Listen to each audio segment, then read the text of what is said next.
जय माँ दुर्गा आदिशक्ति की जय हो। जय महाकाल, जय जय महाकाल। मैं पंडित अशोक शर्मा उज्जैन वाला सभी जिज्ञासु महानुभावों को नमस्कार करता हूँ। आज हम चर्चा करेंगे शुक्रदेव के बारे में। तो शुक्रदेव मतलब राक्षसों के गुरु। जैसे देवताओं के गुरु गुरु बृहस्पति, वैसे ही राक्षसों के गुरु शुक्रदेव। तो शुक्रदेव जो है वो परंपरानुसार एक आंख से ताने माने जाते हैं। तो शुक्रदेव जो है वो वैभव दिलाने वाले, विलासिता दिलाने वाले, धन दौलत दिलाने वाले, आकर्षण पैदा करने वाले, पुरुषार्थ वाले, ये उनमें स्वाभाविक गुण होते हैं। तो अब आप मेरा वीडियो देख रहे हैं, आपको अच्छा लग रहा है तो मेरे वीडियो को सब्सक्राइब कीजिए और ज़्यादा से ज़्यादा अपने मित्रों को शेयर करिए। यदि शुक्र जो है प्रथम भाव में है, लग्न में है, तो ऐसा व्यक्ति वैभवशाली, काफी धन दौलत वाला, बड़े कुटुंब वाला, और ऐसे व्यक्ति का काम धंधा वगैरह सब बहुत अच्छा चलता है। और ऐसा व्यक्ति की जो है समाज में बहुत इज्जत होती है। ऐसे व्यक्ति को पत्नी सुख और संतान सुख और सभी प्रकार का सुख प्राप्त होता है।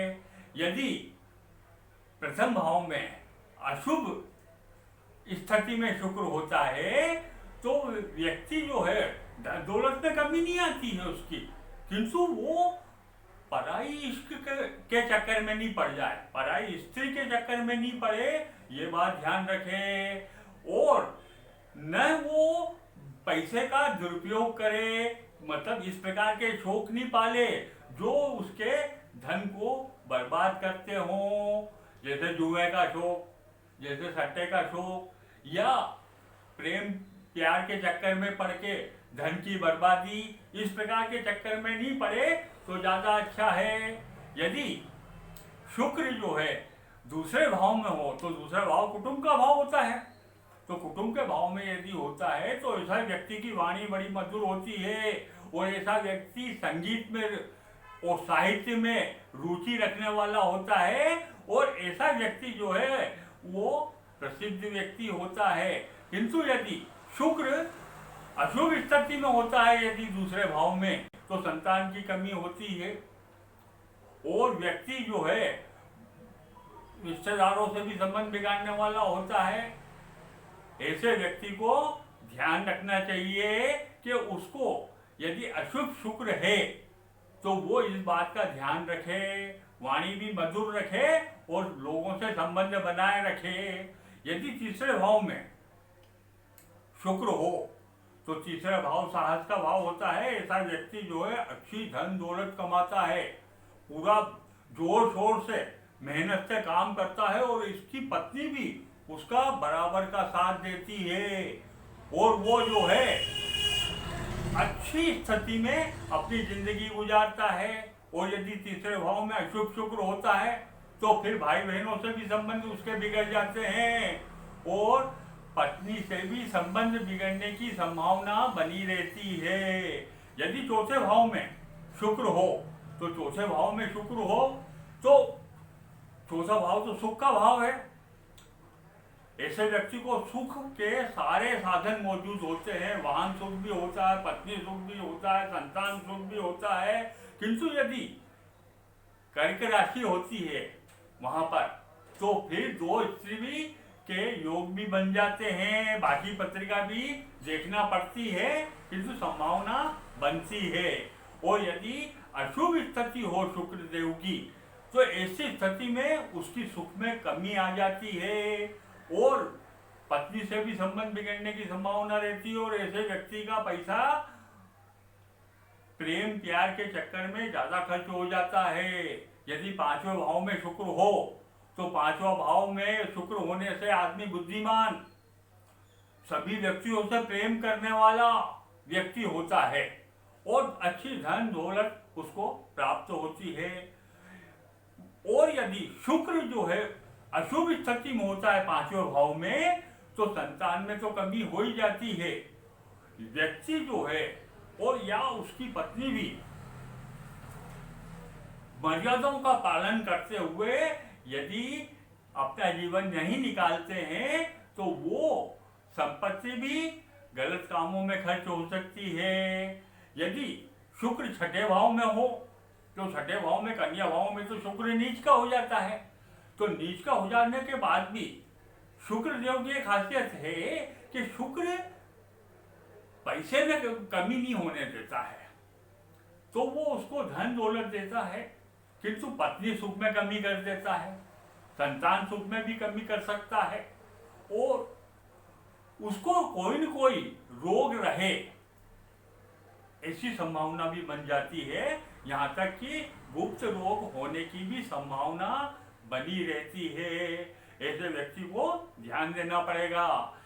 शत्रु के मामले में वो शत्रु नाशक होता है। अब आप देखिए कि यदि शुक्र सातवें भाव में हो तो सातवां भाव तो पत्नी का भाव होता है और शुक्र भी पत्नी कारक होता है। तो शुक्र यदि सातवें भाव में होता है तो शुक्र जो है अच्छी पत्नी दिलाता है, संतान अच्छी संतान, ऐसे व्यक्ति को संतान भी अच्छी होती है, मित्रों से संबंध बड़े मधुर होते हैं, अच्छी धन दौलत कमाने वाला होता है। किंतु यदि शुक्र सातवें भाव में अशुभ स्थिति में हो तो पत्नी को कष्ट की स्थिति भी बन सकती है, और ऐसा व्यक्ति जो है वो संबंधों को बिगाड़ने वाला भी बन जाता है। यदि शुक्र आठवें भाव में हो तो आठवें भाव भी त्रिक दोष में आता है, जैसे छठा, आठवां और 12वां। तो आठवें भाव में यदि शुक्र हो तो वो थोड़ी आयु में तो मामूली थोड़ी कमी करता है, किंतु वो रोग भी दे सकता है। धन धान्य की कोई कमी नहीं रहेगी। मैंने आपको बताया कि शुक्र ये जो है यदि नीच भी हो या अशुभ भी होता है तो धन धान्य में कमी नहीं करता है वो, किंतु व्यक्ति का पैसा वो जैसे रोग में खर्च करवा देता है, तो वो व्यक्ति जो है उसको पैसे की कमी हो जाती है। तो ऐसे ही आठवें भाव में भी शुक्र रोग में जो है वो खर्च करवा देता है, और ऐसी स्थिति में आदमी कड़ी मेहनत करके पैसा कमा के अपना पेट भरने की स्थिति में आ पाता है। यदि नवे भाव में शुक्र हो तो नवे भाव में शुक्र हो तो वो तो भाग्य का भाव है, और शुक्र देव वहां बैठे रहते हैं तो ऐसे व्यक्ति को धन दौलत संतान पत्नी सभी का सुख उसको प्राप्त होता है, और वो व्यक्ति धर्म के कार्य में खर्च करता है। और किंतु यहाँ पर ही शुक्र अशुभ यदि हो जाता है तो भाग्य भी उसका साथ नहीं देता, और वो व्यक्ति जो है वो गलत कामों में पैसा खर्च करता है, और धार्मिक कार्यों में खर्च करने की स्थिति उसकी नहीं बनती है, और बदनामी अलग उसको प्राप्त होती है। यदि 10वें भाव में शुक्र हो तो व्यक्ति का काम काज बहुत अच्छा चलता है, उसको निरंतर चारों तरफ से पैसे की प्राप्ति होती है, और उसकी ख्याति भी बड़ी होती है। किंतु यदि 10वें भाव में शुक्र अशुभ होता है तो व्यक्ति की पत्नी उसका साथ नहीं देती है, उसका जो है वो उसकी जो ख्याति या इज्जत होती है उसको भी बट्टा लग जाता है 10वें भाव में, और उसकी ख्याति नीचे डाउन हो जाती है, और धन दौलत में भी कमी हो जाती है। यदि 11वें भाव में शुक्र हो तो 11वां भाव लाभ का भाव रहता है। यदि इस भाव में शुक्र होता है तो व्यक्ति धन धान्य से परिपूर्ण, पत्नी और बच्चों से परिपूर्ण होता है, सभी प्रकार का सुख उसको प्राप्त होता है। और यदि शुक्र अशुभ स्थिति में आ जाता है तो फिर उसको ध्यान रखना चाहिए कि उसका पैसा कहीं गलत कामों में तो खर्च नहीं हो रहा है। उस समय उसको अपनी पत्नी को या किसी भी महिला को अपनी घर की खजांची नहीं बनाते हुए स्वयं ही उस पैसे को अपने निगाहों में वाच करते हुए पैसा खर्च करना चाहिए। महिलाओं को पैसा खर्च करने के लिए दे, किंतु वो अच्छे काम में खर्च करे, ये वाच करता रहे। 12वें भाव में यदि शुक्र होता है तो 12वें भाव में मीन राशि में शुक्र उच्च का हो जाता है, और उच्च का भी हो जाता है जब शुक्र, तो भी ध्यान रखना पड़ता है, क्योंकि धन दौलत तो बहुत अच्छी आती है। शुक्र यदि अच्छा हो जाता है तो धन दौलत तो बहुत अच्छी आती है, किंतु वो खर्च कहाँ हो रही है, क्योंकि व्यय भाव भी 12वां भाव व्यय भाव होता है, इसलिए वो खर्च कहाँ हो रही है ये ध्यान रखना पड़ता है। और यदि आपने ध्यान नहीं रखा और पैसा गलत कामों में भी खर्चा होता रिया, और यदि शुक्र की अशुभ स्थिति है तो संभावना ज्यादा बनेगी कि वो अशुभ स्थिति में वो गलत कामों में खर्च हो, तो उसको वहां पर रोक लगाना पड़ेगी। इस प्रकार मैंने 12 भाव आपको शुक्र के बताए, द्वादश भाव में शुक्र की स्थिति बताई। अब आपको मैं शुक्र के उपाय बताता हूँ कि यदि शुक्र अशुभ स्थिति में आपको शुभ फल नहीं दे पा रहा है तो आपको क्या क्या उपाय करना चाहिए। आपको गाय की सेवा करना चाहिए। यदि आपकी पत्नी बीमार रहती है तो ऐसी स्थिति में जो है आपको गोदान करना चाहिए।